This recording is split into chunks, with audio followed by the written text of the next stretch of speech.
The three concepts I'll be going over are long-term memory, memory dysfunctions, and I'll also be sharing different methods to better your memory. Long-term memory is a memory system where all information is stored to be kept permanently. There are two types of long-term memory, declarative and procedural.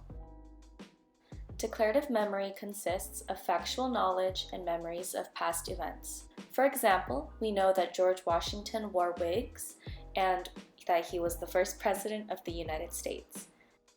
The other types of long-term memory is procedural memory, which are specific learned skills or activities that we don't need to think much about. For instance, we don't need to think much about how to walk or perform our favorite dance moves. Going back to declarative memory, there are two types, semantic and episodic. Semantic memory is knowledge that is learned over many interactions. We know that an apple is a fruit and that it is edible, sweet, and round. We know all of this because we've eaten an apple and know its taste. Episodic memory is memory for events that you've personally experienced. To illustrate, we can have a memory of going apple picking when we were younger. Next, let's talk a little bit about the neuroscience behind memory. First off is the amygdala.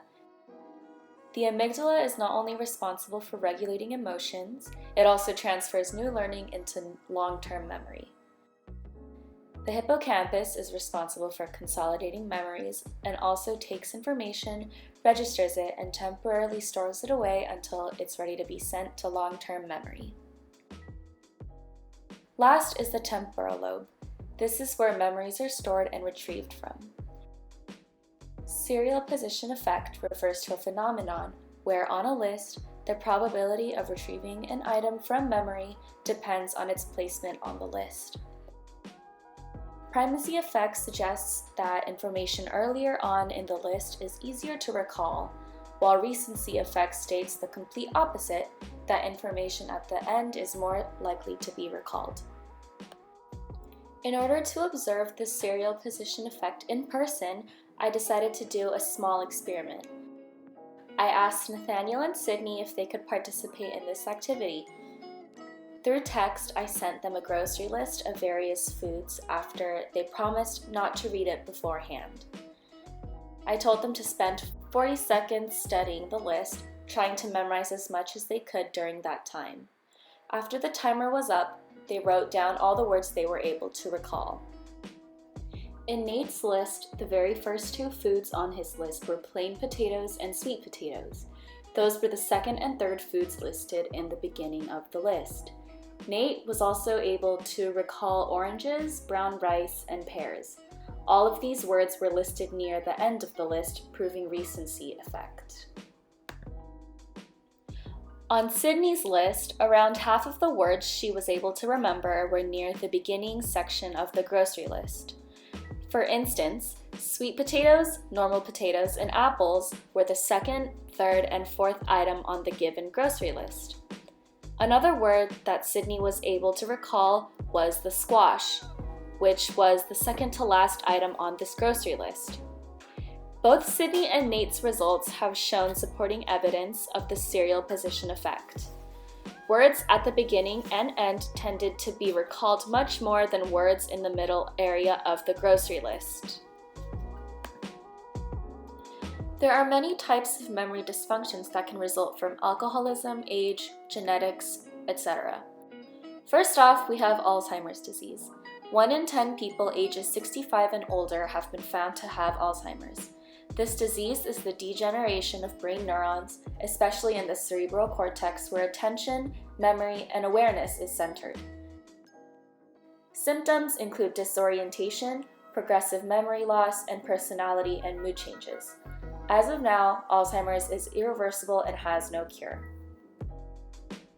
Next, we have Korsakoff syndrome.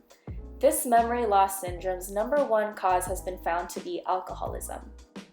It might also be caused by lack of vitamin B1 or thiamine. Symptoms include loss of muscle coordination, confabulation, changes to the eyes and vision, and violent behavior can result from the confused mental state of the individual. If identified during earlier stages of this syndrome, it can be treated. The next memory dysfunctions are retrograde amnesia and anterograde amnesia. Although similar sounding, both are very different. Retrograde amnesia affects memories prior to the amnesia, while anterograde amnesia disables an individual from creating new memories. A famous example of anterograde amnesia is Dory from Finding Nemo. On a more positive note, there are many methods to remembering information for a longer period of time. The first method is called chunking. Chunking is when information is reorganized into more meaningful units. An example of this can be the 9-letter phrase shown below. By chunking, we can split this into 3 subunits, creating popular TV show programs that are easier to remember. The next method is called maintenance rehearsal. Maintenance rehearsal refers to the process of repeating information over and over again, either verbally or mentally. Average short-term memory is able to retain information for 20 seconds, but with maintenance rehearsal, it can be lengthened up to 30 seconds. Mnemonic devices are learning aids that are often verbal, but could also be visual, kinesthetic, or auditory. One example of a mnemonic device could be the order of planets. To help remember the order, many people tend to remember the phrase, "My very educated mother just served us nachos." The beginning letter of each word in the phrase is also the beginning letter of the planet name. This can help people remember the order of the planets much more easily. Going back to the grocery list experiment, I asked Sydney and Nate if they used any particular methods when memorizing this list. These were their responses. So with this experiment, something that I managed to do was something that I took away from one of my psychology classes that I took in the beginning of my senior year. It's learning how to look at the first numbers of the list, and then also looking at the last, and then also looking at the very middle. So I sort of had to read them going down and then going up, and then from the middle up, middle down. Another thing that I did was try to remember basic ones, like what are things that I like to eat, or what are some things that I can enjoy eating.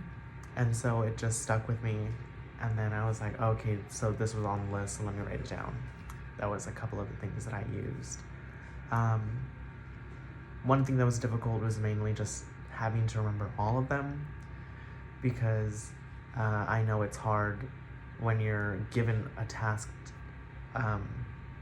that's presented to you. You have a limited amount of time, so you're trying to remember all those words, and usually words aren't the same because you sort of like flip them, or you think other words are there that aren't.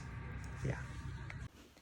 Okay, so out of the list, the ones that I was able to remember were beans. I know that something else went with beans. I couldn't remember what it was, nor did I know how to spell it.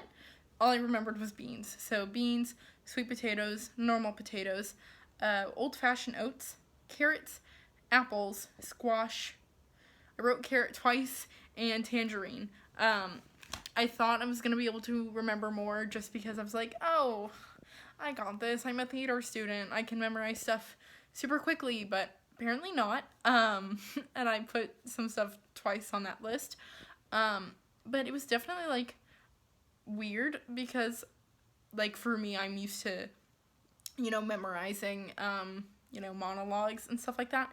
And so this was just a list of food items, which I'm not as familiar with memorizing, if that makes sense. I should never be a waitress. Anyways, but yeah, it was definitely an interesting experience. So I kind of just memorized stuff all over the place. I just remember stuff that like stood out to me, or stuff that I kind of ate in my everyday life. I don't normally eat squash, but that one just stood out to me because it was like, oh, squash.